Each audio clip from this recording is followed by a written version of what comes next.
सोचिए उस जगह के बारे में जहां आस्था सबसे ज्यादा होती है, जहां लाखों लोग पाप धोने आते हैं और जहां हर चेहरा भीड़ में खो जाता है। वही प्रयागराज का कुंभ मेला, संगम के घाट, मंत्रों की आवाज, धुएं में घुली अगरबत्ती की खुशबू और हर तरफ साधु संतों की कतार। लेकिन इसी पवित्र माहौल में एक ऐसा इंसान आया जिसने अपनी पहचान नहीं बल्कि अपना अतीत दफन कर रखा था। लोग उसे मौन साधु कहने लगे क्योंकि वह न बोलता था न मुस्कुराता था।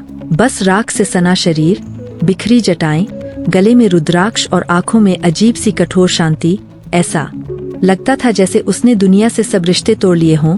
धीरे धीरे श्रद्धालु उसके पास बैठने लगे।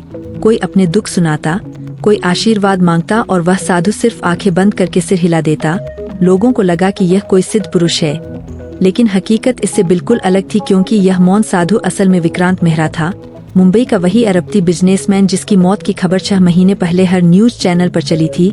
एक भयानक कार हादसा, जली हुई गाड़ी, पहचान से बाहर लाश और जल्दबाजी में किया गया अंतिम संस्कार।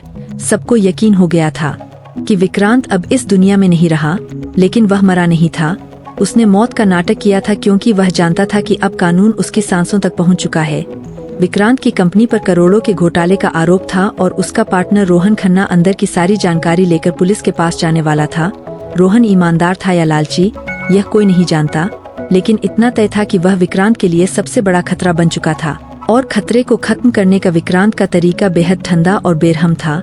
एक पार्टी की रात, थोड़ी सी शराब, झर की कुछ बूंदें और फिर कार को एक्सीडेंट का रूप दे दिया गया।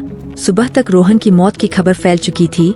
जांच शुरू हुई और शक की सुई सीधे विक्रांत पर आकर रुक गई। उसे समझ आ गया कि अब अगर वह सामने रहा तो या तो जेल जाएगा या मारा जाएगा। इसलिए उसने एक और अपराध किया, अपनी ही मौत का अपराध। फर्जी डॉक्टर्स, खरीदे हुए पुलिस अफसर, बदली हुई पोस्टमार्टम रिपोर्ट और एक जला हुआ शव। सब कुछ इतनी सफाई से किया गया कि कोई सबूत नहीं बचा। लेकिन जिंदा रहने की कीमत उसे पहचान बदलकर चुकानी पड़ी। उसे ऐसी जगह चाहिए थी जहां वह छुप सके, जहां कोई सवाल न पूछे और जहां हर दिन हजारों नए लोग आते हों। और इससे बेहतर जगह कुंभ मेला क्या हो सकती थी। विक्रांत ने महीनों की तैयारी की, बाल बढ़ाए, शरीर पर राख लगाना सीखा, साधुओं के बीच रहना सीखा, बोलने का लहजा बदला और फिर एक दिन वह विक्रांत नहीं रहा, वह मौन साधु बन चुका था। कुंभ में उसका जीवन बेहद सादा था। सुबह संगम स्नान, दिन में ध्यान और रात को कुटिया में अकेलापन। लेकिन उस अकेलेपन में भी उसके साथ था उसका डर और उसका पैसा, वही पैसा जो उसने हत्या और घोटालों से कमाया था। एक काला भारी बैग जिसमें करोड़ों रुपए, सोने की ईंटें, कई देशों के फर्जी पासपोर्ट और ऐसा फोन जिससे वह दुनिया के किसी भी कोने से बात कर सकता था।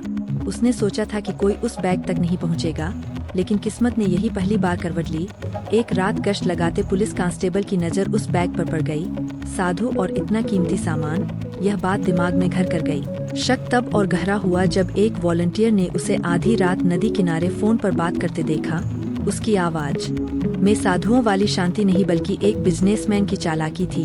वह इंग्लिश में कह रहा था कि सब कुछ कंट्रोल में है और पैसा सुरक्षित है। बात ऊपर तक पहुंची और गुप्त जांच शुरू हुई। कुंभ जैसे विशाल आयोजन में जांच करना आसान नहीं था, लेकिन पुराने केस की फाइलें निकाली गईं, फिंगरप्रिंट्स से मिलान हुआ और धीरे धीरे सच्चाई सामने आने लगी कि यह साधु कोई संत नहीं बल्कि एक ऐसा अपराधी है जिसने कानून को भी धोखा दिया था। पुलिस ने तय किया कि अमावस्या के दिन जब भीड़ सबसे ज्यादा होगी और विक्रांत खुद को सबसे सुरक्षित समझेगा तभी उसे पकड़ा जाएगा। लेकिन अपराधी हमेशा एक कदम आगे सोचता है। उस सुबह जब पुलिस उसकी कुटिया तक पहुंची तो वहां सिर्फ ठंडी राख और खालीपन था।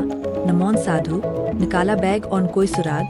सिर्फ जमीन पर उंगली से लिखा एक वाक्य मिला कि अपराधी मर सकता है लेकिन अपराध नहीं। यह लाइन जैसे पुलिस के मुंह पर तमाचा थी। महीनों बाद नेपाल बॉर्डर पर एक संदिग्ध आदमी पकड़ा गया। शक था कि वही विक्रांत है, लेकिन फिंगरप्रिंट्स नहीं मिले। चेहरा बदला हुआ था, पहचान मिट चुकी थी और यही कहानी फिर अधूरी रह गई। आज भी कोई नहीं जानता कि विक्रांत पकड़ा गया या वह हमेशा के लिए भीड़ में खो गया। लेकिन इतना तय है कि कुंभ की भीड़ ने एक बार फिर साबित कर दिया कि आस्था के साए में अपराध सबसे आसानी से छुप सकता है। क्योंकि कुंभ में हर साधु संत नहीं होता और हर खामोश इंसान बेगुनाह नहीं होता। अगर आपको ऐसी ही रहस्यमयी, सच्ची घटनाओं पर आधारित और दिमाग हिला देने वाली कहानियाँ पसंद आती है तो अभी फैक्ट इंडिया चैनल को सब्सक्राइब करें, वीडियो को लाइक करें और कमेंट में बताएं कि आपको अगली कहानी किस विषय पर चाहिए। क्योंकि फैक्ट इंडिया पर आपको मिलती है वो कहानियाँ जो सच के पीछे छुपे अंधेरे को उजागर करती है।